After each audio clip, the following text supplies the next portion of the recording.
chuva fina de março cai sobre São Paulo, como uma névoa persistente, transformando a cidade em um borrão de luzes amareladas e concreto molhado. No 23º andar de um edifício comercial, na Avenida Paulista, Daniel Monteiro observa a paisagem através do vidro embaçado da sala de reuniões. Os olhos vagando sem foco real sobre um mar de prédios que se estende até onde a vista alcança. Ele deveria estar prestando atenção nas planilhas projetadas na parede, nos gráficos de desempenho trimestral, nas projeções otimistas que seu sócio apresenta, com entusiasmo calculado para os investidores. Mas sua mente está em outro lugar, como sempre está nos últimos 3 anos, presa em um loop infinito de memórias e remorsos que nenhuma reunião de negócios consegue interromper. A voz do sócio se transforma em ruído de fundo, palavras que perdem sentido antes mesmo de chegarem aos seus ouvidos. Daniel nota seu próprio reflexo no vidro. O rosto de um homem de 38 anos que parece carregar uma década a mais nas rugas ao redor dos olhos, na postura ligeiramente curvada, no cansaço que nenhuma quantidade de sono consegue curar. Ele veste um terno cinza impecável, gravata azul marinho perfeitamente alinhada, sapatos italianos que custam mais do que muitas pessoas ganham em um mês. Tudo nele grita sucesso, competência, controle. Tudo nele é uma mentira cuidadosamente construída. A reunião se arrasta por mais 40 minutos antes de finalmente terminar. Apertos de mão formais, sorrisos profissionais, promessas de retorno em breve. Daniel executa os movimentos automaticamente, seu corpo funcionando em piloto automático enquanto sua consciência permanece distante, observando tudo de um lugar remoto e desconectado. Ele pega sua pasta de couro, acena brevemente para o sócio e sai da sala, sem esperar pelo elevador compartilhado. Prefere descer sozinho, evitar a pequena conversa forçada que inevitavelmente surgiria. O elevador desce em silêncio, apenas o leve zumbido do motor e o ping ocasional, marcando os andares.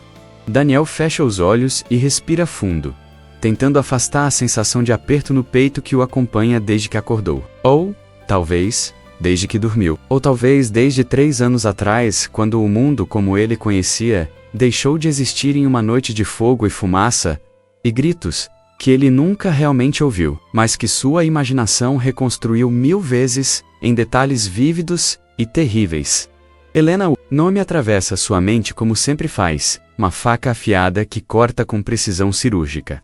Helena Duarte Monteiro, sua esposa, sua companheira. A mulher que havia transformado sua existência ordenada e previsível em algo cheio de cor e possibilidades. Professora de artes, sonhadora incorrigível, defensora apaixonada dos esquecidos e marginalizados. Ela havia morrido fazendo o que amava, trabalhando em um projeto social em um galpão reformado na periferia, ensinando crianças carentes a expressar sua dor e esperança através de tintas e pincéis. Um incêndio, disseram.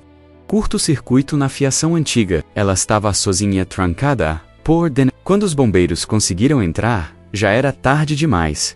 O corpo nunca foi encontrado. As chamas consumiram tudo com uma voracidade que os investigadores descreveram como incomum, quase suspeita. Mas sem evidências de crime, sem motivo aparente, o caso foi arquivado como acidente. Daniel havia exigido buscas, contratado investigadores particulares, oferecido recompensas.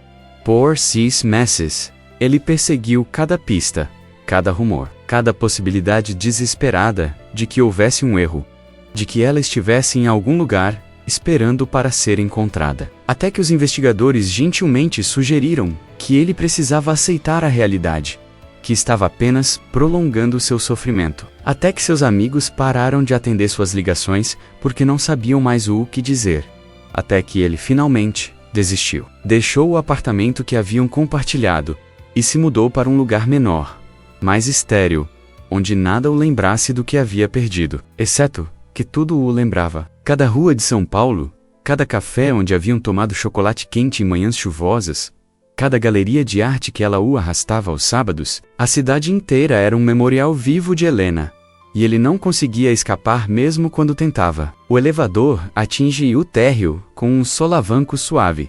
As portas se abrem para o saguão de mármore, com seu teto alto e iluminação designer, e plantas tropicais estrategicamente posicionadas. Daniel atravessa rapidamente Acenou para o segurança sem realmente vê-lo, empurra as portas de vidro e emerge na rua. A chuva fina molha seu rosto imediatamente, uma sensação quase bem-vinda depois do ar-condicionado artificial do escritório. Ele olha para a esquerda e para a direita, decidindo qual caminho tomar de volta ao estacionamento.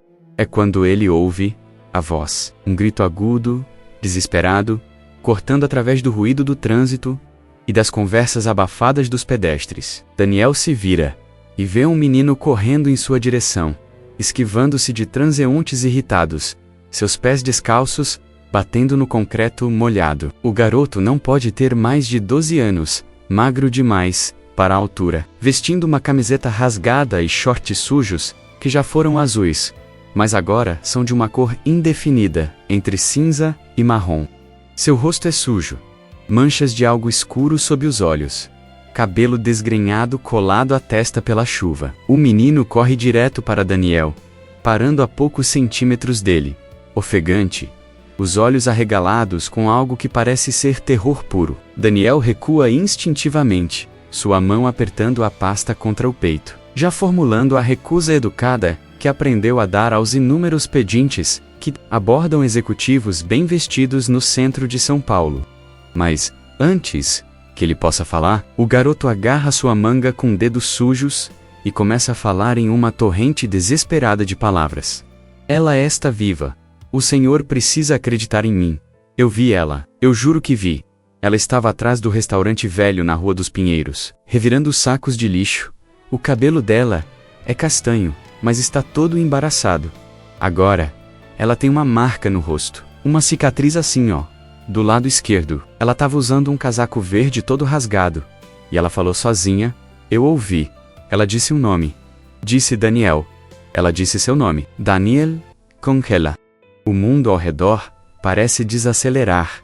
O som do trânsito se tornando distante e abafado, como se ele estivesse debaixo d'água. Ele olha para o menino, realmente olha pela primeira vez, e vê não apenas um garoto de rua, tentando aplicar um golpe, mas um ser humano genuinamente aterrorizado, tremendo, não só de frio, mas de alguma emoção intensa, que ele não consegue fingir. O que você disse? Daniel consegue articular, sua voz saindo rouca e estranha. Sua esposa, o menino repete, as palavras tropeçando umas nas outras, na pressa de sair. Helena. Esse é o nome dela, não é? Eu sei porque eu vi a notícia uma vez, na televisão de uma loja, sobre um incêndio, sobre ela ter morrido, mas ela não morreu. Senhor, ela está viva. Eu vi com meus próprios olhos. Eu não tô mentindo. Por favor. O Senhor precisa acreditar. Daniel sente suas pernas fraquejarem. Ele se apoia contra a parede do prédio, a pasta escorregando de suas mãos e caindo no chão com um baque surdo que ele mal registra. As pessoas passam por eles, lançando olhares curiosos ou irritados. Mas ninguém para. Esta é São Paulo, afinal, onde cada um cuida de seus próprios problemas e aprende desde cedo a não se envolver em dramas alheios. Isso é impossível, Daniel diz. Mas sua voz não soa convincente nem para seus próprios ouvidos. Ela Maru, faz troçanos. Eu sei o que eu vi, o menino insiste. Seus dedos ainda agarrados à manga de Daniel. Eu conheço essas ruas, Senhor. Eu moro aqui. Nelas. Eu sei quem é quem. E ela não é daqui. Ela é diferente. Mesmo toda suja e confusa, ela é diferente. E quando eu me aproximei, ela me olhou. E havia algo nos olhos dela. Algo que não tinha nas outras pessoas. E então ela disse seu nome. Daniel. Ela disse bem baixinho. Mas eu ouvi. Daniel sente bile subindo em sua garganta. Parte dele quer empurrar o garoto, correr para o estacionamento, dirigir para casa e trancar a porta, e nunca mais pensar nisso. Parte dele quer agarrar o menino pelos ombros e sacudi-lo, até que ele admita que é tudo mentira. Um truque cruel inventado por alguém que de alguma forma descobriu sobre sua perda e decidiu explorá-la. Mas a outra parte, pequena e quase silenciada por 3 anos de dor e resignação, que o sussurra e sei. E se o garoto está dizendo a verdade? E se por algum milagre impossível, por alguma reviravolta que desafia toda lógica e probabilidade, Helena realmente sobreviveu? E se ela está por aí, perdida, sozinha, precisando dele, e ele a deixou porque foi mais fácil acreditar na morte do que continuar esperando pela vida? Onde Daniel pergunta, sua voz mal mais que um sussurro. Onde você a viu? O menino relaxa, ligeiramente, como se a simples pergunta fosse uma vitória. Zona Leste, ele diz. Rua dos Pinheiros, perto da estação de trem abandonada, tem um restaurante velho lá, fechado faz anos.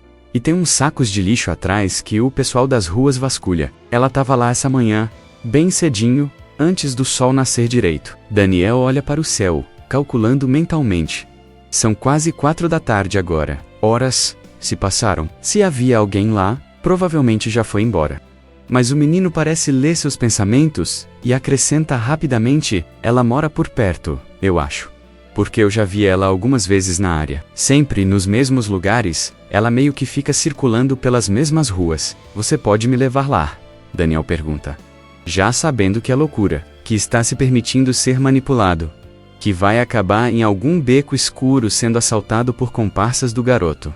Mas a esperança, por mais tênue e irracional, já afundou suas garras em seu coração, e não vai soltá-lo facilmente. Posso.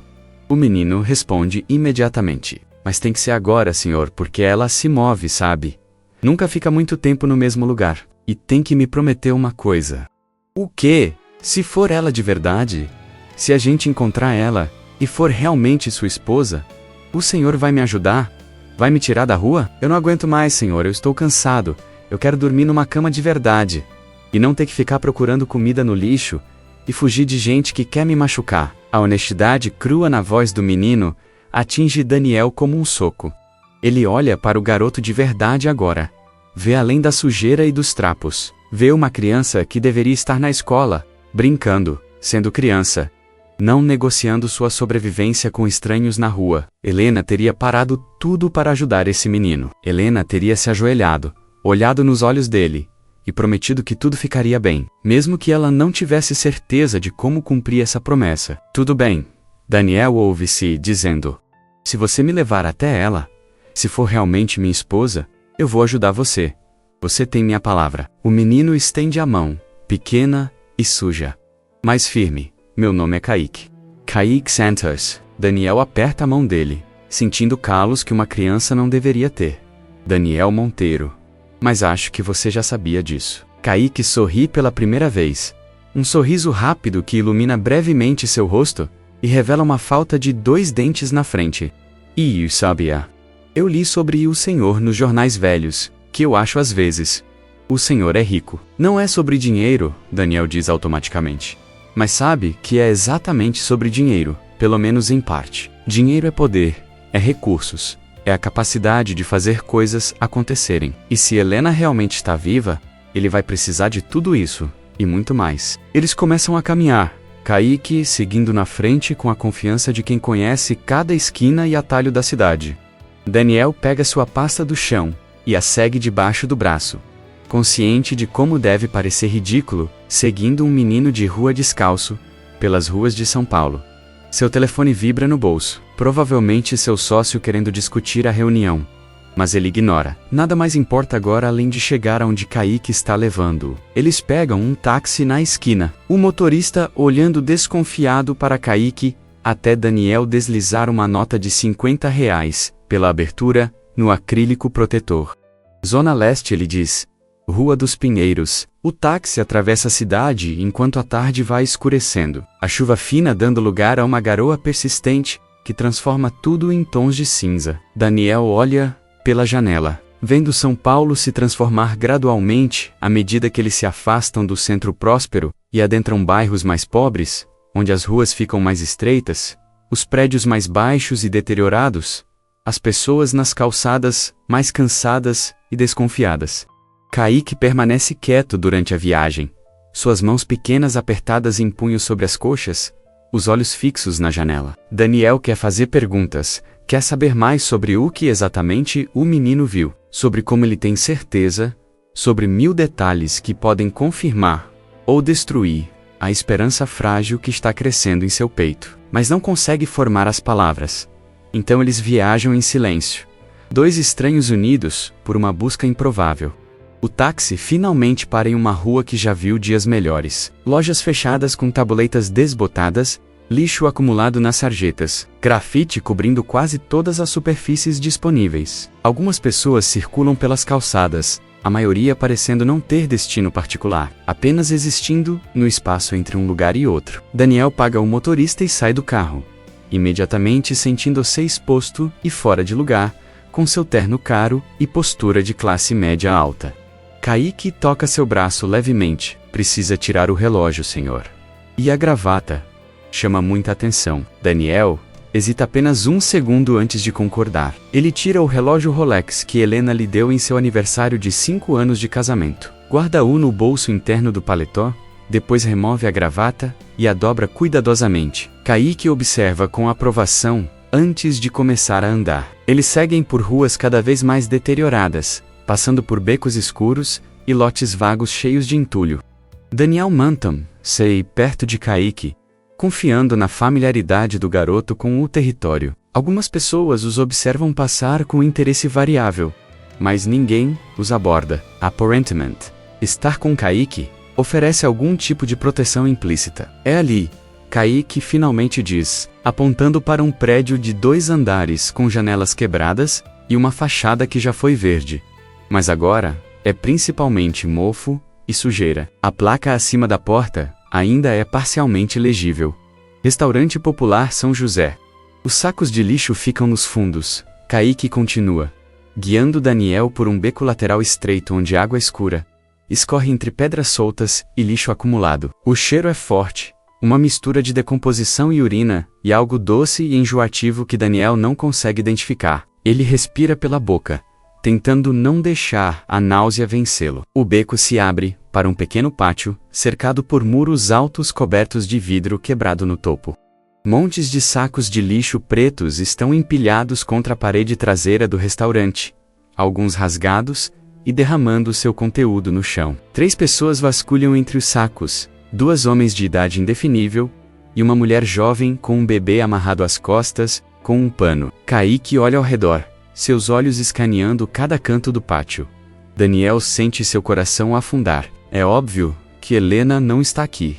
Foi tudo uma ilusão. Uma esperança tola construída nas palavras de um menino desesperado que provavelmente confundiu uma estranha com a mulher, cuja foto ele viu uma vez na televisão. Ela não está aqui, Kaique admite, frustração clara em sua voz. Mas ela volta. Ela sempre volta para os mesmos lugares. Quanto tempo? Daniel pergunta, odiando o desespero em sua própria voz. Não sei. Às vezes horas, às vezes dias. Mas ela volta. Daniel sente a realidade se reacertar.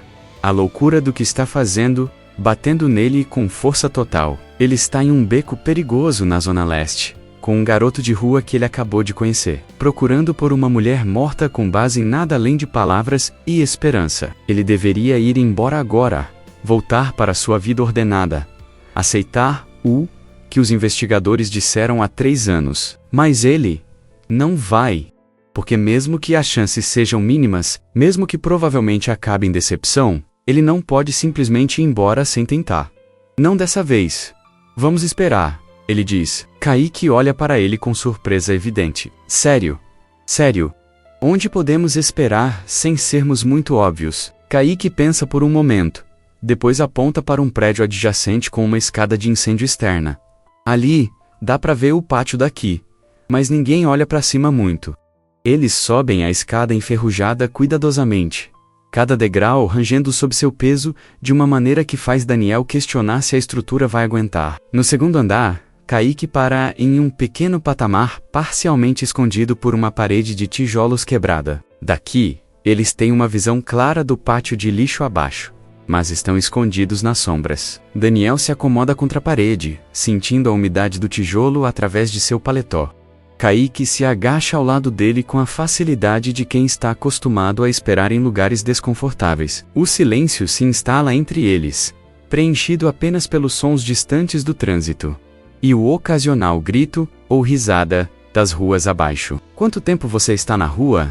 Daniel pergunta depois de um tempo, mais para quebrar o silêncio do que por genuína curiosidade. Desde que eu tinha 8, Kaique responde sem olhar para ele. Minha mãe morreu e não tinha mais ninguém. Kaique dá de ombros, Um gesto que tenta ser casual, mas carrega o peso de anos de perda. Acontece. Não deveria, Daniel diz silenciosamente. As horas passam lentamente. A tarde dá lugar ao início da noite, o céu escurecendo de cinza para azul profundo e, finalmente, para preto poluído pelas luzes da cidade. Mais pessoas vêm e vão do pátio de lixo, alguns vasculhando rapidamente e saindo, outros se demorando, talvez procurando um lugar para dormir entre os sacos. Daniel observa cada um, seu coração acelerando cada vez que vê uma forma feminina. Depois afundando quando percebe que não é Helena. Kaique eventualmente adormece encostado na parede, sua respiração se tornando lenta e profunda. Daniel olha para o menino no escuro, vendo como ele parece ainda mais jovem dormindo, vulnerável e pequeno. 4 anos de vida na rua, 4 anos de luta diária pela sobrevivência, de dormir em lugares como este, de nunca saber de onde virá a próxima refeição. Helena teria o adotado instantaneamente se estivesse aqui. Ela teria movido montanhas para garantir que ele tivesse um lar, uma família, uma chance. O pensamento traz uma onda de dor tão aguda que Daniel precisa fechar os olhos e respirar fundo. 3 anos. 3 anos desde que ele ouviu sua risada, sentiu seu toque, viu seu sorriso. 3 anos de existir sem realmente viver, de ir através dos movimentos, porque era isso que se esperava dele. Porque desistir completamente significaria admitir que ela se foi para sempre. Mas e se ela não foi? E se ela está em algum lugar desta cidade impossível, perdida e assustada, esperando que alguém a encontre? Como ele pode desistir sem ter certeza absoluta? Um movimento abaixo chama sua atenção. Alguém está entrando no pátio, uma figura pequena e curvada se movendo lentamente entre as sombras. Daniel se inclina para a frente, tentando ver melhor na escuridão. A figura para perto dos sacos de lixo hesita, depois começa a vasculhar através deles com movimentos lentos e cuidadosos. É uma mulher, mesmo de longe, mesmo na pouca luz, Daniel pode ver isso. Ela usa algo grande e escuro que cobre a maior parte de seu corpo, o cabelo caindo solto ao redor de seus ombros. Ela se move de uma maneira estranha, quase hesitante, como se não tivesse certeza do que está procurando ou por que está aqui. Daniel toca o ombro de Kaique gentilmente. O menino acorda instantaneamente, alerta de uma maneira que fala de muitas noites dormindo em lugares perigosos, onde acordar rápido pode significar a diferença entre segurança e perigo. É ela, Kaique sussurra, apontando para a figura abaixo. É ela, senhor. Eu tenho certeza. Daniel olha fixamente para a mulher, seu coração batendo tão alto que ele pode ouvi-lo em seus ouvidos. Ela está muito longe, muito nas sombras para ele ter certeza de qualquer coisa, mas há algo na maneira como ela se move, uma certa graça mesmo na degradação, que faz algo em seu peito se apertar dolorosamente. Ele começa a descer a escada, Kaique logo atrás dele. Eles se movem mais silenciosamente possível, mas alguns degraus rangem sob seu peso.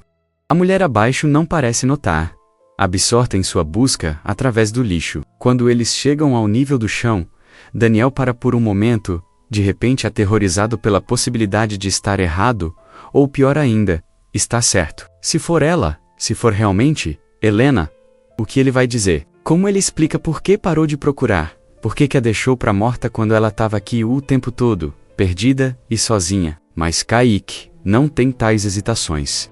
Ele caminha direto para o pátio, seus pés descalços silenciosos no concreto rachado. Daniel o segue, cada passo parecendo requerer esforço imenso, como se estivesse caminhando através de água profunda. A mulher o voz, se aproximando, e se vira bruscamente, preparada para correr. E naquele momento, quando a luz fraca de um poste distante ilumina seu rosto, Daniel sente o mundo parar completamente. E Helena, mais magra, suja, com uma cicatriz irregular, cortando do canto do olho esquerdo até a linha da mandíbula, cabelo embaraçado e sem vida, pendurado em mecas ao redor de um rosto que perdeu toda a vitalidade que ele lembrava. Olhos vazios, confusos, sem o menor traço de reconhecimento quando olham para ele. Mas é Helena, sua esposa, a mulher que ele amou e perdeu, e lamentou por 3 anos, ela está viva. Daniel não consegue se mover. Seus pés parecem estar fundidos ao concreto. suas pernas recusando-se a obedecer aos comandos desesperados de seu cérebro. Ele apenas olha, bebe a visão da mulher à sua frente como um homem sedento que encontrou água no deserto. Cada detalhe se grava em sua mente com clareza dolorosa. A maneira como ela inclina ligeiramente a cabeça quando está assustada. O formato exato de suas mãos, mesmo agora sujas e arranhadas. A curva de seus ombros sob o casaco imenso e rasgado que a engolfa. E Helena. Cada célula de seu corpo grita essa verdade. Mesmo quando sua mente racional tenta encontrar explicações alternativas, tenta se proteger da possibilidade de estar errado. Helena, ele sussurra, sua voz quebrando na segunda sílaba. O nome sai como uma prece, uma súplica, um pedido impossível ao universo. A mulher dá um passo para trás, seus olhos se arregalando com medo. Ela olha de Daniel para Kaique de volta, sua linguagem corporal gritando fuga iminente. Suas mãos se apertam no casaco, puxando-o mais apertado ao redor do corpo, como se fosse uma armadura que pudesse protegê-la de qualquer ameaça que esses estranhos representam. Não, não, por favor não corra, Daniel diz rapidamente, forçando-se a dar um passo para trás para dar-lhe espaço. Eu não vou machucá-la. Eu só. Helena, sou eu. É o Daniel. Nenhum reconhecimento atravessa seu rosto.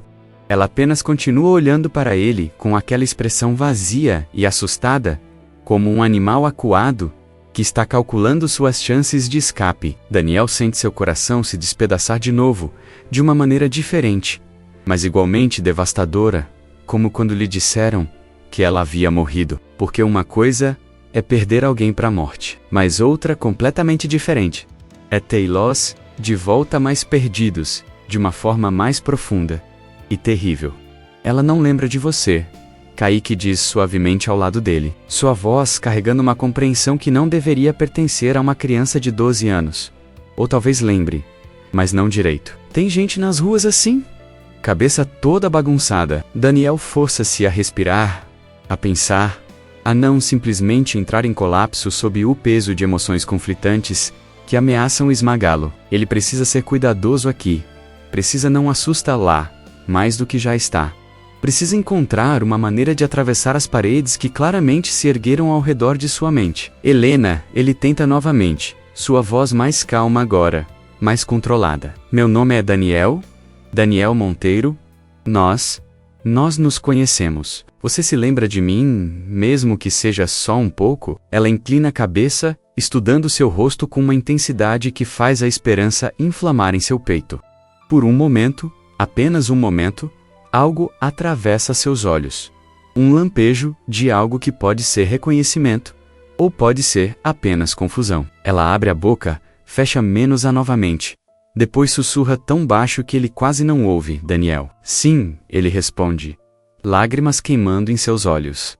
Sim, Daniel. Você conhece esse nome, não conhece? Você lembra, mas o momento já passou. Ela sacode a cabeça violentamente, dando outro passo para trás, suas costas, agora contra os sacos de lixo. Não conheço. Não conheço ninguém. Não conheço nada. Preciso ir agora. Por favor, Daniel, implora, odiando o desespero em sua voz, mas incapaz de contê-lo. Por favor, apenas me dê um minuto. Apenas um minuto e eu vou embora, se você quiser, eu prometo. Mas, por favor, deixe-me apenas olhar para você, Duxmay. Apenas ter certeza. Ela hesita, pega entre o impulso de fugir e algo mais profundo, alguma coisa que a faz pausar. Kaique se move lentamente, posicionando-se não para bloquear sua fuga, mas de uma maneira que parece protetora, como se estivesse dizendo que ele não vai deixar ninguém machucá-la. O gesto parece acalmá-la ligeiramente. Ela olha para o menino, e algo em sua expressão suaviza. Apenas um pouco. Você está com fome, Kaique pergunta gentilmente. A gente pode trazer comida de verdade, não do lixo. Helena, ou a mulher que costumava ser Helena, olha para ele com algo que pode ser interesse ou pode ser desconfiança. Comida, ela repete, como se testando o peso da palavra em sua boca. Sim, comida. E água limpa. E talvez roupas novas se você quiser. Sem truques. Eu juro. Ou, Senhor Haki. Ele apontando para Daniel. Ele é gente boa. Ele vai ajudar você. Ela olha para Daniel novamente. realmente olha dessa vez. E ele se força a ficar parado sob seu escrutínio.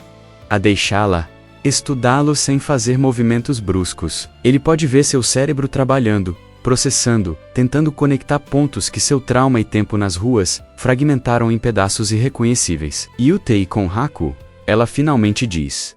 Mas não é uma declaração de certeza, é uma questão, uma súplica por confirmação. Sim, Daniel responde, permitindo Osei dar um pequeno passo à frente. Você me conhece. Somos casados, você é minha esposa. Seu nome é Helena Duarte Monteiro. Ela repete o nome silenciosamente, seus lábios formando as sílabas sem som. Há algo hipnótico na maneira como ela faz isso, como se as palavras tivessem um sabor, uma textura que ela está tentando lembrar. Helena, ela finalmente diz em voz alta. Helena, esse é meu nome? Sim, esse é seu nome. Ela olha para suas próprias mãos, como se as visse pela primeira vez. Vira-as, estuda as palmas, os dedos, as unhas quebradas e sujas. Professora, ela diz repentinamente. Eu era professora de arte, crianças, eu ensinava crianças. A esperança explode no peito de Daniel com tanta força que ele quase não consegue respirar. Sim, você ensinava arte. Você era incrível nisso. As crianças adoravam você. Fogo? Ela continua, sua voz se tornando mais agitada agora. Havia fogo, calor, não conseguia respirar. Tentei sair, mas a porta estava trancada e então ela para, suas mãos indo para a cabeça, dedos se enterrando em seu cabelo embaraçado. Dor cruza seu rosto. Não física, mas algo mais profundo. A dor de tentar acessar memórias que foram quebradas e enterradas por trauma. Tudo bem, Daniel diz rapidamente, dando mais um passo em sua direção. Você não precisa lembrar agora. Nós temos tempo. Quanto tempo você precisar. Mas mesmo enquanto diz as palavras, parte dele está gritando internamente porque eles não têm tempo. Não realmente. Ela está aqui agora, mas pode desaparecer novamente a qualquer momento. Perdida novamente, nas ruas impossíveis de São Paulo. Ele precisa levá-la para algum lugar seguro. Precisa conseguir ajuda para ela. Precisa fazer algo antes que essa chance milagrosa escorra entre seus dedos, como areia. Você pode vir comigo, ele oferece, tentando manter sua voz estável e não ameaçadora. Eu tenho um apartamento, limpo, seguro, com comida e água quente, e uma cama de verdade. Você pode tomar banho, dormir, ter roupas limpas, e então podemos conversar, descobrir como ajudá-la a lembrar. Ela olha para ele, com algo próximo ao pânico. Não posso ir com você, não conheço você, não confio, não é seguro. É seguro, eu prometo. Eu nunca machucaria você, Helena. Nunca.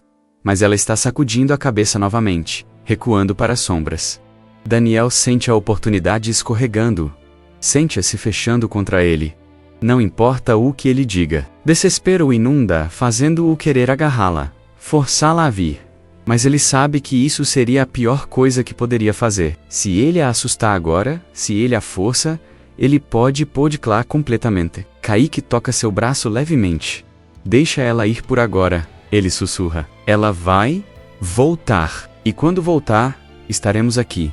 Daniel quer protestar, quer gritar que não pode simplesmente deixá-la ir. Não agora que a encontrou, mas o menino está certo. Forçar a situação só vai piorá-la. Ele precisa ser paciente. Precisa construir confiança lentamente. Não importa o quanto cada instinto em seu corpo esteja gritando para ele pegá-la nunca deixá-la ir. Tudo bem, ele diz finalmente. Cada palavra custando mais força de vontade do que qualquer coisa que ele já fez. Pode ir, mas vou deixar isso aqui para você. Ele tira sua carteira do bolso. Remove algumas notas de R$100. Dobra-as cuidadosamente. É dinheiro, para comida, para o que você precisar. E vou voltar amanhã, no mesmo horário. Estarei aqui se você quiser conversar mais. Ele coloca o dinheiro em cima de um dos sacos de lixo menos sujos. Depois recua vários passos. Helena olha para o dinheiro. Depois para ele, claramente dividida entre necessidade e cautela. Finalmente, ela se move rapidamente. Pega as notas e as enfia no bolso do casaco. Amanhã, Daniel repete. Estarei aqui, e não vou forçar você a fazer nada, eu prometo. Apenas conversar, Seivoka quase. Ela não responde. Apenas continua olhando para ele com aqueles olhos que costumavam brilhar com vida e alegria, e agora são tão vazios que quebram algo fundamental dentro dele. Então, sem aviso, ela se vira e corre, desaparecendo em um beco lateral, com velocidade surpreendente, considerando sua condição. O som de seus passos ecoam por um momento antes de se perderem no ruído geral da cidade. Daniel fica parado onde está, olhando para o ponto onde ela desapareceu, sentindo como se alguém tivesse arrancado seu coração do peito e o deixado sangrando no chão frio. Ele a encontrou. Depois de 3 anos, ele realmente a encontrou. Mas de que adianta encontrá-la se ela não lembra dele? Se olha para ele com os olhos de uma estranha assustada, ela vai voltar, Kaique diz novamente. Sua mão pequena encontrando a de Daniel e apertando com força surpreendente. E quando voltar, ela vai lembrar um pouco mais. É assim que funciona às vezes. Devagar. Como você sabe disso? Daniel pergunta, sua voz rouca. Porque eu vi. Antes, tem gente que perde a cabeça nas ruas, por causa de drogas ou por causa de coisas ruins que aconteceram. Mas às vezes eles melhoram, pouquinho por vez, se alguém tem paciência com eles. Daniel olha para o menino ao seu lado. Esse garoto de 12 anos, que conhece mais sobre sobrevivência e resiliência do que Daniel jamais terá que aprender. Obrigado, ele diz silenciosamente.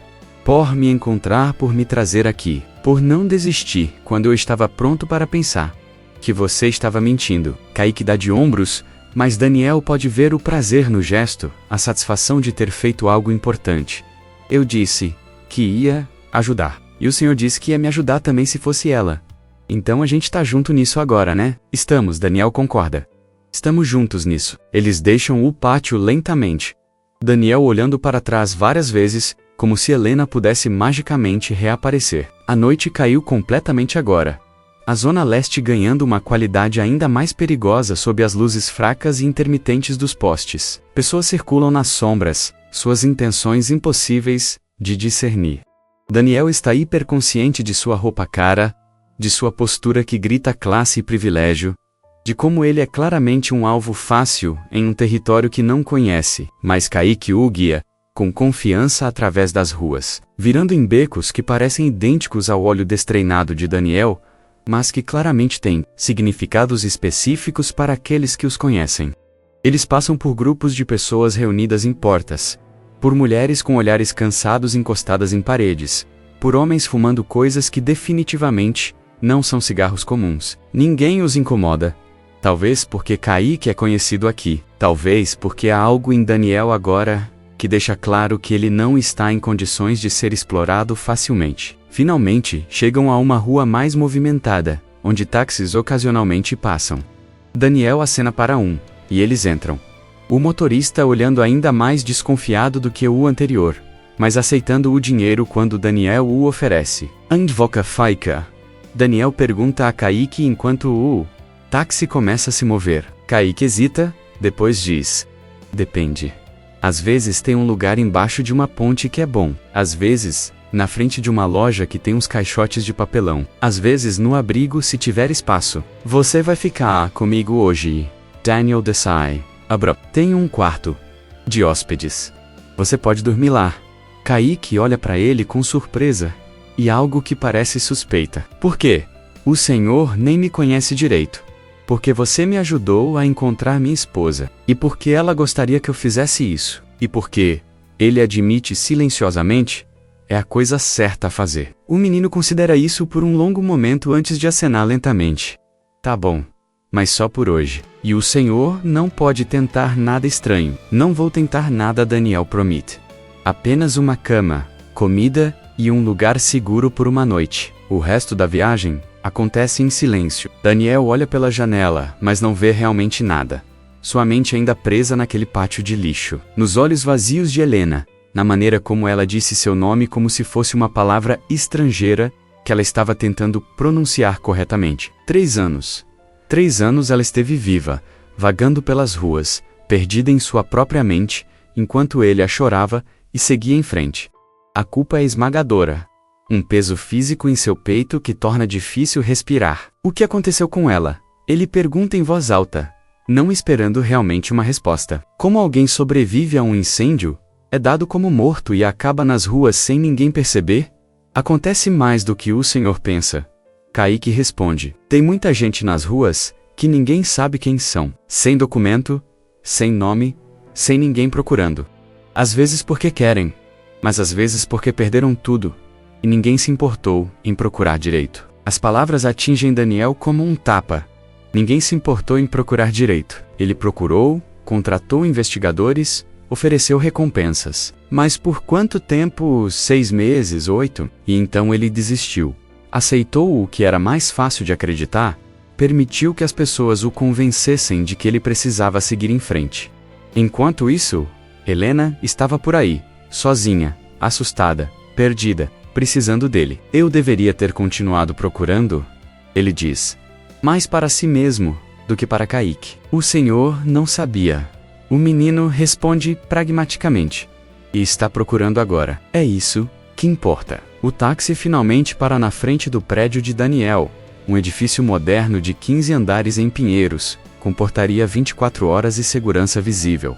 O porteiro olha para Kaique com clara desaprovação quando eles entram, mas não diz nada além de um cumprimento formal para Daniel. O elevador sobe silenciosamente até o 12º andar. O apartamento de Daniel é pequeno para os padrões da classe média alta de São Paulo.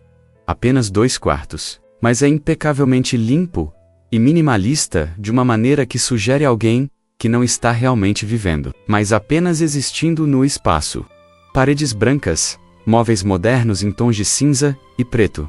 Nenhuma foto, nenhum item pessoal visível. É um apartamento que parece mais um hotel do que um lar. Kaique para no meio da sala, olhando ao redor com olhos arregalados. Isso é onde o senhor mora? Tudo isso? É, Daniel responde, de repente consciente de como deve parecer ridículo que uma pessoa tenha tanto espaço quando há crianças, dormindo em caixas de papelão nas ruas. Você está com fome? Kaique acena, ainda olhando ao redor, como se não pudesse processar tudo o que está vendo. Daniel vai para a cozinha, abre a geladeira e olha para as prateleiras quase vazias. Iogurte vencido, um pedaço de queijo mofado, meia dúzia de ovos. Não há muito aqui que seja comestível. Ele geralmente come fora ou pede delivery, nunca se importando o suficiente para manter a casa abastecida adequadamente. Que tal se eu pedir pizza? Ele oferece. Você gosta de pizza? Os olhos de Kaique se iluminam. Eu adoro pizza. Mas é caro. Não se preocupe com isso. Qual sabor você quer? Pode ser qualquer um, mesmo calabresa com queijo extra. Daniel sente algo apertar em sua garganta. Mesmo calabresa com queijo extra, ele confirma, pegando seu telefone para fazer o pedido. Enquanto esperam pela comida, Daniel mostra a Kaique o banheiro. Entrega-lhe toalhas limpas e uma camiseta velha que vai ficar enorme no menino. Mas é melhor do que os trapos que ele está usando. Você pode tomar banho se quiser, ele oferece. Água quente, shampoo, sabonete, tudo o que você precisar. Kaique olha para o banheiro como se fosse um palácio. Água quente de verdade? Não aquela gelada das torneiras públicas. Água quente de verdade. O menino desaparece no banheiro, e Daniel ouve a água começar a correr. Ele se senta no sofá, finalmente permitindo que a realidade completa do que aconteceu hoje o atinja. Helena está viva. Sua esposa, a mulher que ele amou e perdeu, está viva e em algum lugar lá fora na noite, vagando pelas ruas com uma mente quebrada. E nenhuma memória real de quem ela é ou quem ele é. Ele pega seu telefone e olha para ele por um longo momento, tentando decidir o que fazer.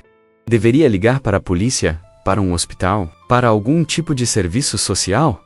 Mas o que ele diria? Que encontrou sua esposa morta-viva e ela fugiu dele porque não se lembra quem ele é? Eles o levariam a sério ou pensariam que ele está louco? E mesmo que o levassem a sério, o que então? Eles a arrastariam para algum hospital psiquiátrico? A trancariam? A medicariam, sem seu consentimento? Isso seria melhor do que estar nas ruas? Ele genuinamente não sabe a resposta. O som do chuveiro continua, mais longo do que qualquer chuveiro que Daniel já tomou. Ele imagina Kaique lá dentro, provavelmente pela primeira vez em anos tendo acesso a água quente ilimitada e sabonete adequado, lavando camadas de sujeira e trauma, que se acumularam durante 4 anos nas ruas. 4 anos, a mesma idade de uma criança no pré-escolar. 4 anos de dormir em lugares perigosos, de cavar através do lixo para encontrar comida, de evitar predadores e aprender a sobreviver em um mundo que não deveria ter lugar para crianças. Finalmente, a água para. Kaique emerge do banheiro alguns minutos depois, usando a camiseta de Daniel que cai até seus joelhos. O cabelo molhado penteado para trás revelando um rosto que é surpreendentemente bonito quando limpo. Ele parece 10 anos mais jovem assim, mais vulnerável, mas claramente uma criança que precisa ser protegida. A pizza chega pouco depois. Eles comem na mesa da cozinha, Kaique devorando fatia após fatia com o apetite de alguém que nunca tem certeza de quando terá a próxima refeição. Daniel com Mechanical Ment, sem realmente provar nada, sua mente ainda processando tudo. O que a gente vai fazer amanhã? Kaique pergunta entre mordidas. Vou ter para Lau? Daniel responde, esperar por ela. Tentar falar com ela novamente, construir confiança. E enquanto isso, preciso descobrir mais sobre o que aconteceu com ela, como ela acabou nas ruas, por que foi dada como morta. O senhor acha que ela vai melhorar? Que vai lembrar? Eu não sei, Daniel admite, mas vou fazer tudo o que puder para ajudá-la. Não importa quanto tempo leve. Kaique acena, parecendo satisfeito com a resposta. E depois que ela melhorar, o senhor vai ajudar eu também? Como prometeu, sim, Daniel promete. Vou ajudá-lo também. Vamos descobrir como tirar você das ruas adequadamente. Colocá-lo na escola Darli, um futuro de verdade. O menino sorri. Aquele mesmo sorriso rápido que iluminou seu rosto antes. Tá bom então. A gente tem um acordo. Eles terminam de comer em silêncio confortável. Daniel mostra a Kaique o quarto de hóspedes. Um espaço pequeno mas confortável com uma cama de solteiro e um guarda-roupa vazio. O menino olha para a cama como se nunca tivesse visto algo tão luxuoso. É de verdade, posso dormir aí, sim. É de verdade. E você pode dormir o quanto quiser. Não há ninguém que vai acordá-lo. Ninguém que vai incomodá-lo. E Saguro aqui. Kaique senta na cama cuidadosamente, como se ela pudesse desaparecer se ele se mover muito rápido. Obrigado, Sr. Daniel, por tudo isso. Chame-me apenas de Daniel. E sou eu quem deveria estar agradecendo. Você me deu de volta algo que eu pensei ter perdido para sempre. O menino se deita, claramente lutando para manter os olhos abertos. Daniel apaga a luz e fecha a porta suavemente, deixando-o sozinho para dormir pela primeira vez em anos, em uma cama de verdade, em um lugar seguro. De volta à sala, Daniel vai para a janela e olha para a cidade lá embaixo. Milhões de luzes piscando na escuridão. Em algum lugar lá fora está Helena, talvez também olhando para essas mesmas luzes de algum beco ou debaixo de alguma ponte.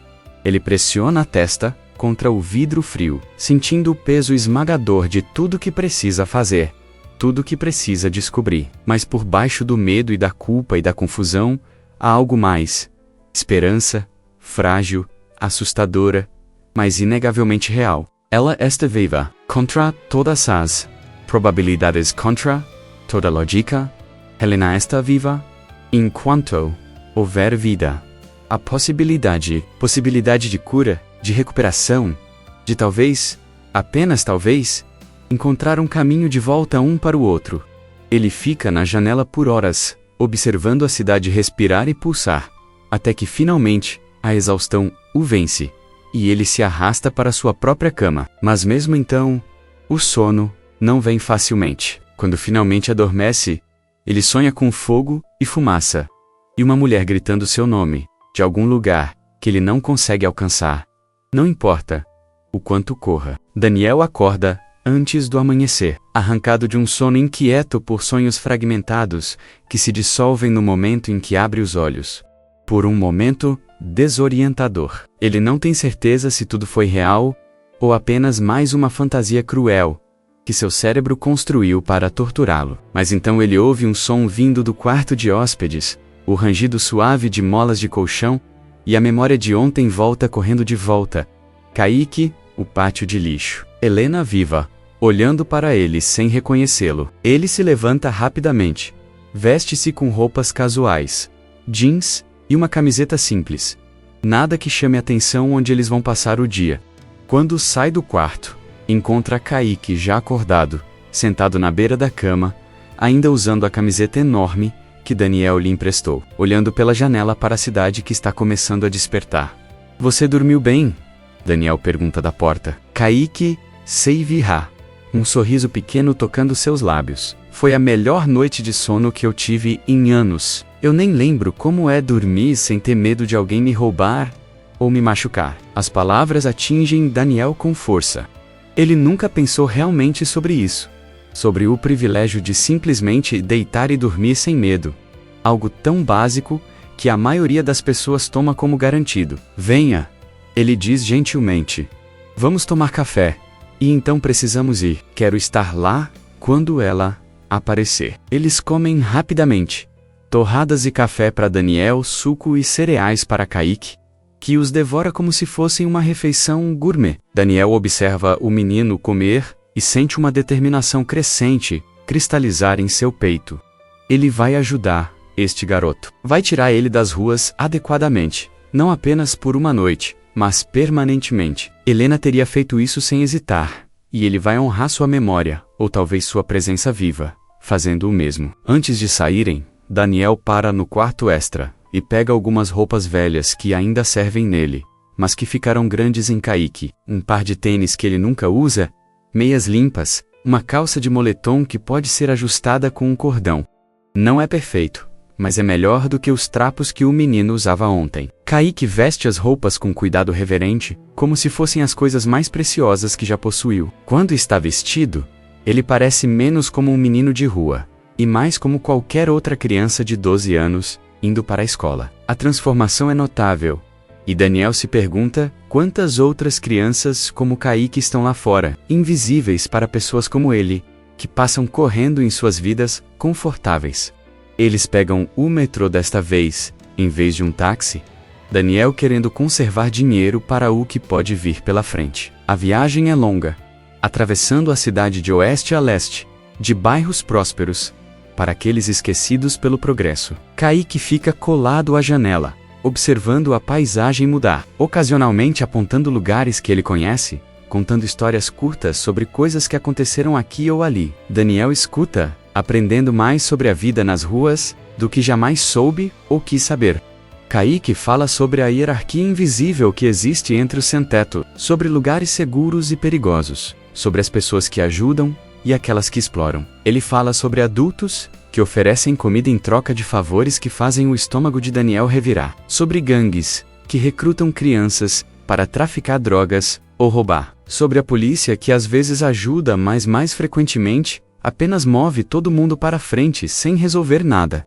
É um mundo inteiro que existe paralelamente ao de Daniel, invisível para aqueles que não querem ver. E Helena estava vivendo nele por 3 anos. 3 anos nesse inferno urbano, sem proteção, sem recursos, sem memória de quem ela era ou de que havia alguém procurando por ela.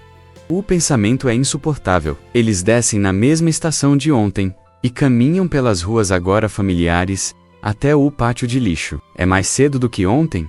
O sol mal nasceu completamente, e há menos pessoas circulando.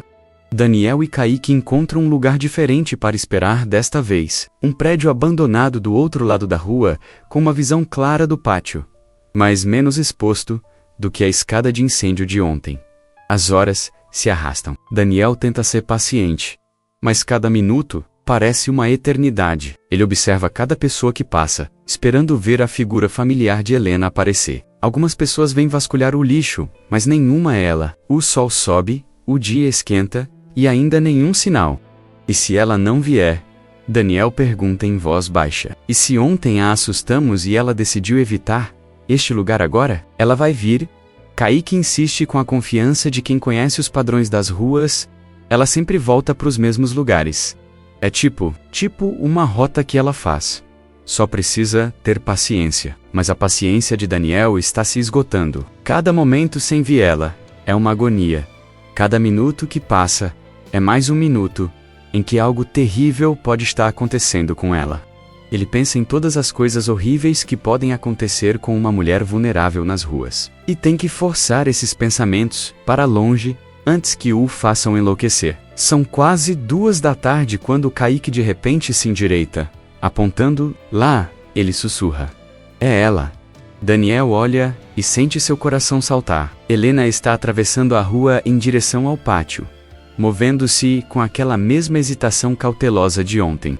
Ela veste o mesmo casaco verde rasgado, o cabelo ainda embaraçado ao redor do rosto. Daniel se levanta para ir até ela, mas Kaique o segura. Espera, o menino diz. Deixa ela se estabelecer primeiro. Se a gente chegar muito rápido, ela pode fugir de novo. É difícil, mas Daniel força-se a esperar. Eles observam Helena vasculhar os sacos de lixo por alguns minutos. Seus movimentos mecânicos e sem propósito real. Ela não parece estar realmente procurando por algo específico, mas como se estivesse apenas seguindo uma rotina que seu cérebro estabeleceu. Finalmente, Kaique acena e eles descem. Desta vez, Daniel deixa um menino ir na frente, figurando que Helena pode responder melhor a Kaique do que a ele. Eles se aproximam devagar, fazendo barulho suficiente para que ela o call chegando e não seja pega de surpresa. Helena se vira quando eles se aproximam, seu corpo tensionando-se imediatamente para fugir. Mas então, ela vê Kaique, e algo em sua postura relaxa ligeiramente. Ela olha do menino para Daniel, confusão atravessando seu rosto. Oi, Kaique diz gentilmente. Lembra de nós de ontem? Você não precisa ter medo. A gente só quer conversar. Helena não responde, mas também não foge. Ela fica parada, observando-os com aqueles olhos vazios que partem o coração de Daniel. Ele nota que ela está usando as mesmas roupas de ontem, provavelmente as únicas que possui. A cicatriz em seu rosto parece mais pronunciada à luz do dia, uma linha irregular, que conta uma história de dor que ele ainda não conhece completamente. Trouxemos comida, Daniel diz, tirando uma sacola que ele preparou esta manhã. Sanduíches, frutas, água. Você está com fome? O olhar de Helena vai para a sacola, e ele pode ver o conflito em seu rosto. Ela claramente está com fome, seu corpo magro demais sob o casaco volumoso. Mas também está cautelosa, não confiando facilmente. Daniel coloca a sacola no chão entre eles e recua, dando-lhe espaço para decidir. Depois de um longo momento, Helena se move para frente e pega a sacola. Ela abre, olha dentro, depois tira um sanduíche e começa a comer rapidamente, como alguém que não sabe quando terá a próxima refeição. Daniel tem que olhar para longe. A visão dela comendo tão desesperadamente é demais para suportar. Helena, ele diz suavemente, quando ela termina o primeiro sanduíche e começa no segundo. Posso fazer algumas perguntas? Você não precisa responder se não quiser. Mas, eu realmente preciso entender o que aconteceu com você. Ela para de mastigar, olhando para ele com suspeita. Por quê? Por que você se importa? Porque eu te amo. Daniel responde simplesmente. Porque você é minha esposa, e eu pensei que tinha te perdido, e agora que sei que você está viva, preciso ajudar você de qualquer maneira que puder. Esposa, ela repete, testando a palavra. Você disse isso ontem também. Mas eu não lembro de ser esposa de ninguém. Eu sei. E tudo bem. Mas mesmo que você não lembre agora, isso não muda o que fomos um para o outro. Não muda que eu passei 3 anos te chorando. Não muda que eu faria qualquer coisa para te ajudar agora. Helena considera isso por um longo momento. Seus olhos estudando o rosto de Daniel como se estivesse tentando encontrar algo familiar nele. Tinha fogo. Ela finalmente diz. Lembro do fogo. E de dor. Muita dor. E... Então, tudo ficou escuro e confuso, e quando acordei estava em um lugar estranho com pessoas estranhas. E ninguém sabia meu nome. E eu não sabia meu nome, e estava tudo errado. Onde você estava? Daniel pergunta gentilmente. Onde você acordou? Não sei. Um lugar com muitas camas. Pessoas doentes, mas não ficaram comigo muito tempo. Disseram que eu tinha que ir. Então, fui para as ruas. Ou talvez, já estava nas ruas. Não lembro direito. Tudo se mistura. Daniel sente raiva crescendo em seu peito. Eles a mandaram embora de um hospital? Uma mulher, claramente traumatizada e confusa, e simplesmente a liberaram nas ruas? Como isso é possível? E ninguém tentou descobrir quem você era? Ele pergunta, tentando manter sua voz calma. Ninguém verificou identidades de pessoas desaparecidas? Helena sacode a cabeça. Não tinha papéis. Tudo queimou no fogo. E meu rosto? Ela toca a cicatriz delicadamente. Estava todo machucado. Disseram que era difícil saber como eu era antes. E eu não conseguia lembrar para contar a eles. A história vai se montando na mente de Daniel. Uma sequência horrível de falhas e negligência que permitiram que Helena caísse através das rachaduras do sistema. Ela sobreviveu ao incêndio, provavelmente foi levada a algum hospital público sobrecarregado, tratada de suas queimaduras e ferimentos, mas não adequadamente avaliada por trauma cerebral ou psicológico. Sem identificação, sem capacidade de comunicar quem era, ela foi presumida como mais uma sem-teto e eventualmente liberada ou saiu por conta própria. E então, perdida e confusa, ela começou a vagar pelas ruas, tornando-se parte da população invisível de desabrigados de São Paulo. Enquanto isso, os investigadores que Daniel contratou procuraram por uma mulher que correspondia à descrição antiga de Helena, não percebendo que a cicatriz e o trauma haviam mudado sua aparência suficientemente para torná-la irreconhecível. As buscas focaram em hospitais, necrotérios, abrigos oficiais, mas nunca realmente mergulharam fundo nas ruas, onde os verdadeiramente perdidos se escondem. Eu deveria ter procurado mais, Daniel diz. Mais para si mesmo do que para ela. Deveria ter continuado até encontrá-la. Mas Helena está sacudindo a cabeça. Como você poderia saber? Como alguém poderia saber? A conversa é interrompida abruptamente por vozes altas vindo da entrada do pátio. 3 homens aparecem, todos vestindo roupas sujas, mas com um ar de autoridade que sugere que não são apenas moradores de rua comuns. Eles param quando veem Daniel e Kaique com Helena, seus olhos estritando-se com suspeita. Ei, Helena! Um deles chama. Um homem alto com uma cicatriz, atravessando seu olho esquerdo. Quem são esses caras? Eles estão te incomodando? Helena recua instintivamente em direção a Daniel, um movimento que não passa despercebido pelos homens. Daniel sente Kaique se aproximar dele. O corpo do menino tenso e pronto para fugir. Não estamos causando problemas, Daniel diz, mantendo sua voz firme, mas não confrontacional. Apenas conversando. O homem com a cicatriz ri, um som sem humor. Conversando, você não parece ser de por aqui, cara. Parece ser tipo daqueles caras ricos que vêm aqui atrás de coisas que não são suas. Ela é minha esposa, Daniel diz antes de poder se impedir. Os 3 homens trocam olhares significativos. Sua esposa, o líder repete lentamente. Convenient. Então você não se importaria de pagar uma taxa tipo de reencontro, né? Afinal, nós cuidamos dela aqui nas ruas. Mantivemos ela segura. A intenção fica clara imediatamente. Estes não são bons samaritanos preocupados com o bem-estar do Helena. São predadores que viram uma oportunidade de extorquir dinheiro de um homem rico desesperado. Daniel sente medo gelado descer por sua espinha. Mas também raiva. Raiva por Helena, por Kaique e por todas as pessoas vulneráveis que são exploradas por pessoas como estas. Quanto? Ele pergunta, decidindo que é mais seguro jogar o jogo deles, por enquanto. 5.000. O homem diz, sem hesitar. 5.000 reais, e vocês podem ir embora sem problemas. É uma quantia absurda, claramente escolhida para testar até onde Daniel está disposto a ir. Ele não tem esse dinheiro em mãos, mas poderia conseguir de um caixa eletrônico se necessário. Mas pagar esses homens não garantiria a segurança de Helena a longo prazo. Eles voltariam por mais, ou pior, poderiam machucá-la por ele ter envolvido na situação.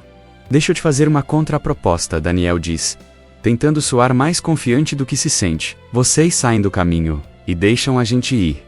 E eu não chamo a polícia e conto a eles sobre o pequeno esquema de extorsão que vocês têm aqui. O homem com a cicatriz dá um passo à frente, sua postura agressiva. Você acha que a polícia se importa com o que acontece aqui? Você acha que alguém se importa? Essas pessoas, ele gesticula para Helena e outros que começaram a se reunir ao redor, são invisíveis.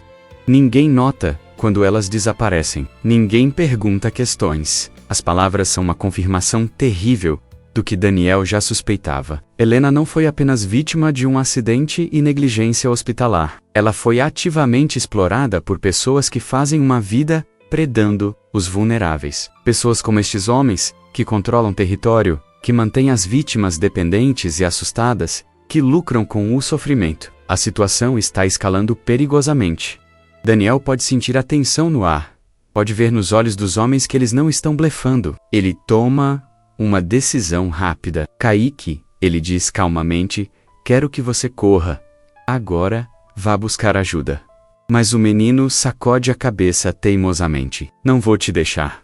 Vai, Daniel grita, mais alto do que pretendia. O tom de comando surpreende Kaique o suficiente para que ele se vire e corra, seus pés descalços rápidos no concreto. Um dos homens faz movimento para segui-lo, mas o líder o chama de volta. Deixa o moleque ir. É o adulto que queremos. Daniel se coloca entre os homens e Helena, quem está agora tremendo violentamente atrás dele. Ele pode sentir seu medo, pode ouvir sua respiração rápida e superficial. Parte dele quer lutar, quer protegê-la com violência física se necessário, mas ele não é um lutador. Nunca foi. E estes homens claramente estão acostumados com violência de uma maneira que ele não está. Olha, ele tenta mais uma vez, mantendo suas mãos visíveis e não ameaçadoras. Eu não quero problemas. Só quero levar minha esposa para um lugar seguro. Podemos fazer isso civilizadamente? 5.000. O líder repete. E talvez a gente considere deixar vocês irem. Antes que Daniel possa responder, algo inesperado acontece. Helena se move de trás dele, ficando ao seu lado, apesar de estar claramente apavorada. Chega, ela diz, sua voz fraca, mas com uma ponta de algo que pode ser raiva. Vocês não têm poder sobre mim, não mais. Os homens parecem surpresos. O líder dá uma risada desconfortável. Olha só.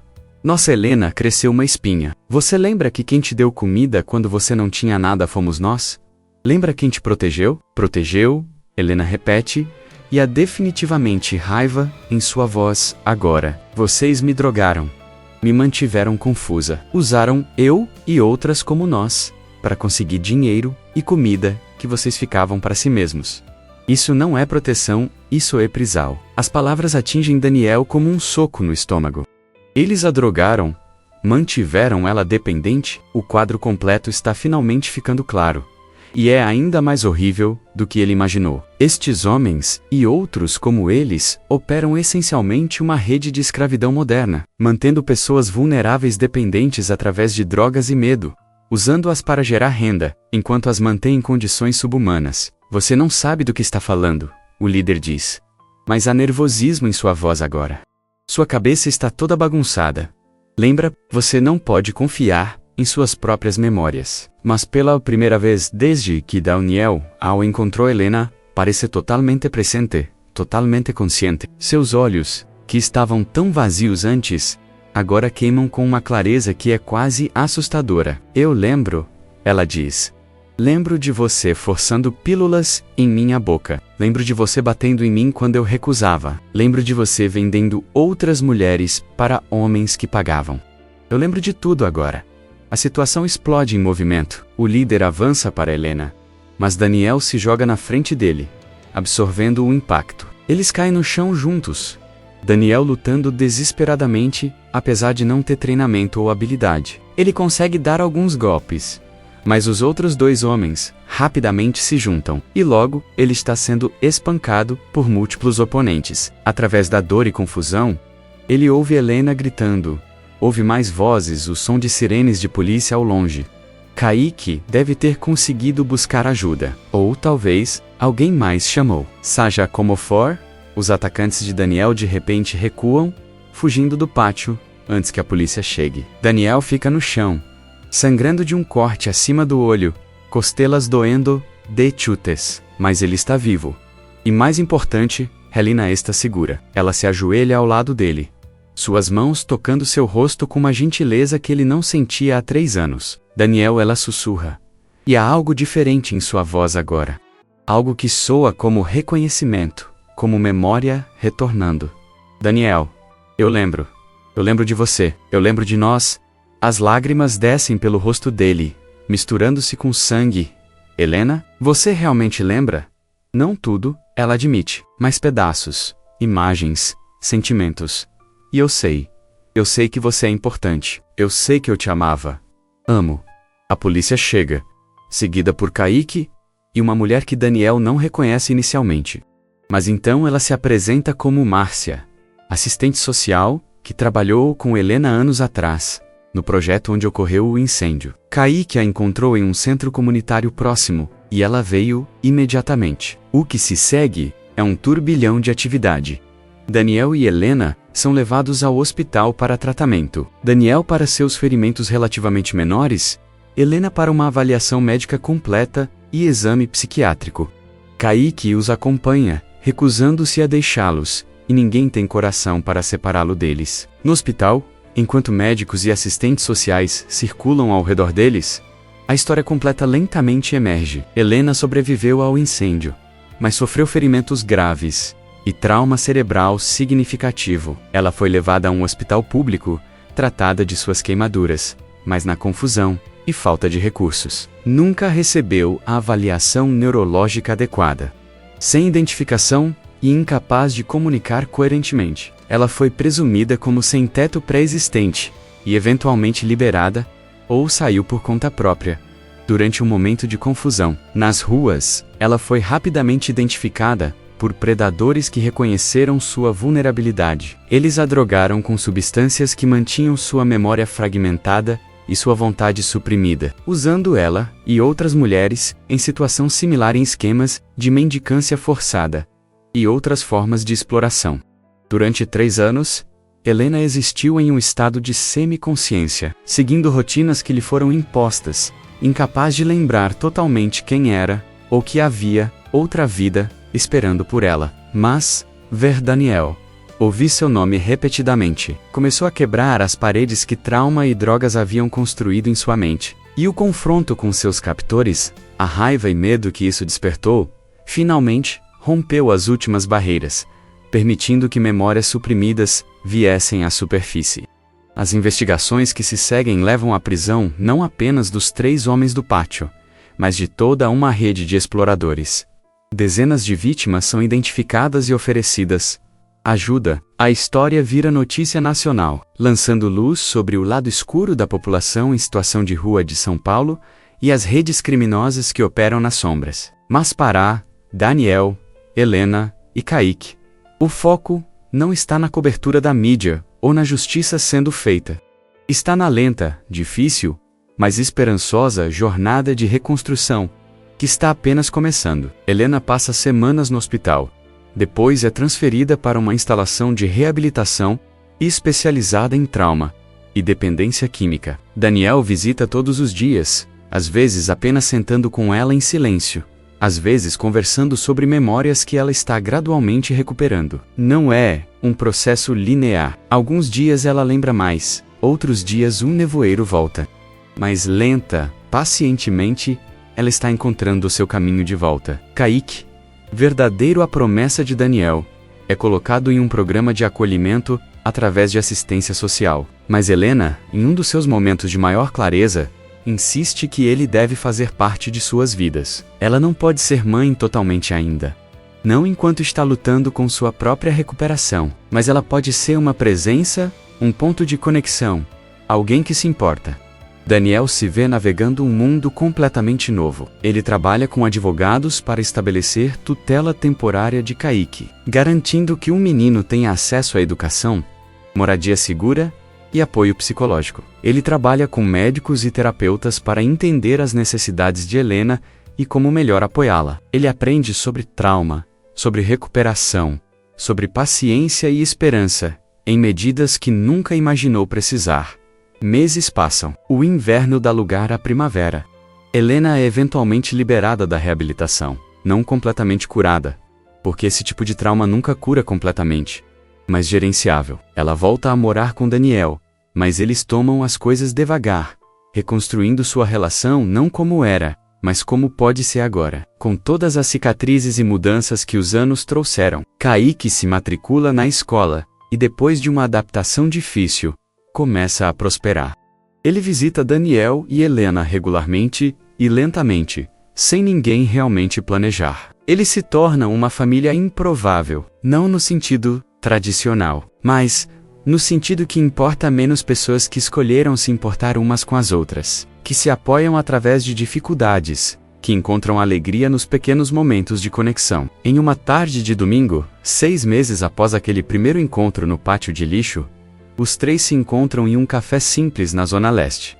Não o mesmo local, exatamente, mas perto o suficiente para que as memórias estejam presentes. Eles sentam do lado de fora, aproveitando o sol fraco, bebendo o chocolate quente, que não é particularmente bom, mas que de alguma forma tem gosto de vitória. Você lembra da primeira vez que viemos aqui? Kaique pergunta a Helena.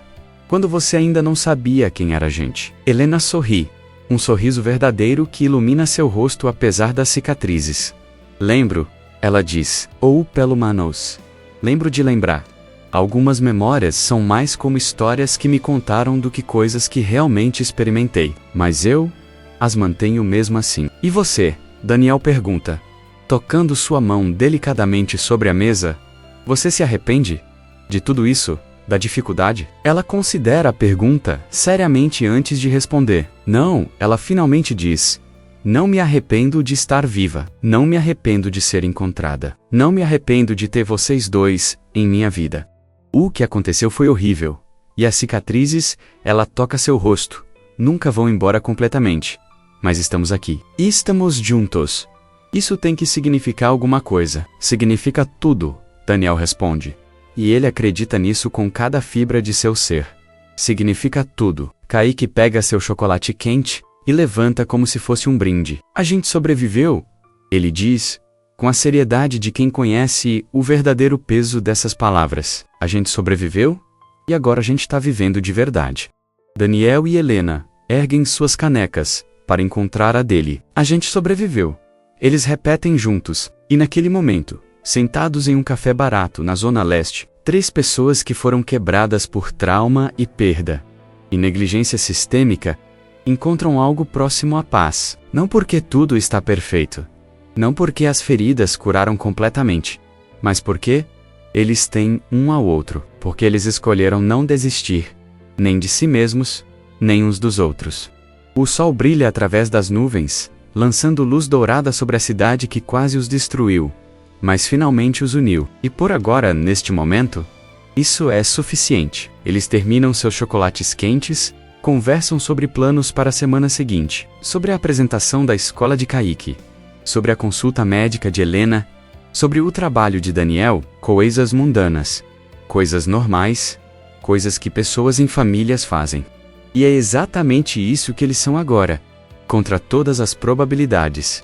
Uma família. Quando finalmente se levantam para ir, Daniel olha para trás uma última vez para o café, para a rua, para a área onde tudo começou. Este lugar que representou tanto horror e desespero, agora representa também esperança e recomeço. É um lembrete de que mesmo nos lugares mais escuros, mesmo nas circunstâncias mais impossíveis, há sempre possibilidade de redenção. Eles caminham juntos pelas ruas, Kaique pulando à frente animadamente. Helena e Daniel, lado a lado, não de mãos dadas porque ela ainda não está totalmente confortável com muito toque físico, mas perto o suficiente que seus ombros ocasionalmente se tocam. É progresso. É o suficiente. Atrás deles, a Zona Leste continua sua vida diária, indiferente aos dramas pessoais que se desenrolam em suas ruas. Mas para Daniel, Helena e Kaique, estas ruas agora significam algo diferente. Não apenas sofrimento, mas também força. Não apenas perda, mas também o lugar onde se encontraram novamente. E enquanto eles desaparecem na multidão, 3 figuras, entre milhões, em uma cidade impossível, uma coisa fica clara. Eles vão sobreviver. Mais do que isso, eles vão viver juntos, imperfeitos, cicatrizados, mas inteiros à sua própria maneira. Eles vão continuar avançando, um dia de cada vez, construindo algo novo sobre as ruínas do que foi perdido. Porque no final, é isso que significa ser humano. Não nunca cair, mas sempre encontrar uma maneira de se levantar novamente. Não nunca ser quebrado, mas descobrir como juntar os pedaços em algo que, embora diferente, ainda pode ser belo e significativo e digno de ser vivido. E para 3 pessoas em São Paulo que perderam tudo e encontraram um ao outro, isso não é apenas esperança. É promessa, é realidade. E virá.